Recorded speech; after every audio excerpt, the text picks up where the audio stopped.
পাহাড়ি অঞ্চলে পানির ঢলে চট্টগ্রাম বিভিন্ন অঞ্চল ডুবে গেছে। কক্সবাজার ধরে অনেক জেলায় ডুবে গেছে।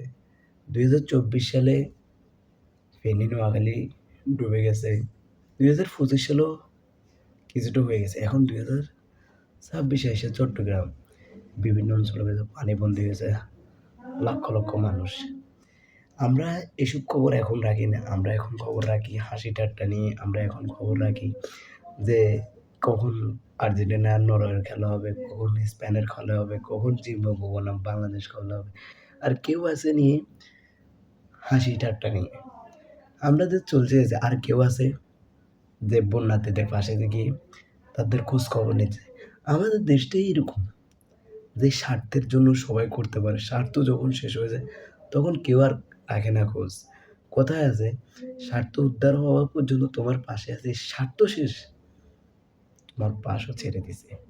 এখন আমাদের দেশে দেখবেন যে আনন্দে মেতে উঠেছে, ফুটবল খেলা চলতেছে, এখান দিয়ে আবার ক্রিকেট চলতেছে। এটা নিয়ে আমাদের চলতেছে জীবন। এদিক দিয়ে আমাদের পাশের বিভাগ চট্টগ্রাম বন্যাতে ডুবে গেছে।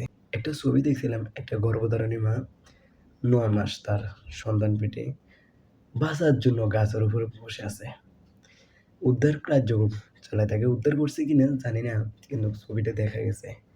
এখন আমাদের দেশে দেখবেন যে অনেক না খায় কোনোরকম বেঁচে আছে ৫ দিন ৬ দিন ঘরে পানিবন্দী, কেউ বের হতে পারতেছে না, উপাস কান্নাকাটি করতেছে। যে জীবনটা অনেক উঁচু। এদিক দিয়ে আমরা আনন্দে মেতে উঠতেছি, এদিক দিয়ে আমরা কার খেলা কখন এগুলো নিয়ে আমরা পড়ে আছি। আমরা সবচেয়ে নির্লজ্জ জাতি যে ২০২৪-এ নোয়াখালী, ফেনী, লক্ষ্মীপুর এগুলো ডুবে গেছে চর অঞ্চলগুলো। আর এদিক দিয়ে আজকে ২০২৪-এ ২০২৬-এ এসে চট্টগ্রাম অঞ্চল ডুবে গেছে পাহাড়ে ঢলে। ৩৫ জন মানুষ মারা গেছে। সোচে মানে আমাদের জন্য খুবই দুঃখজনক।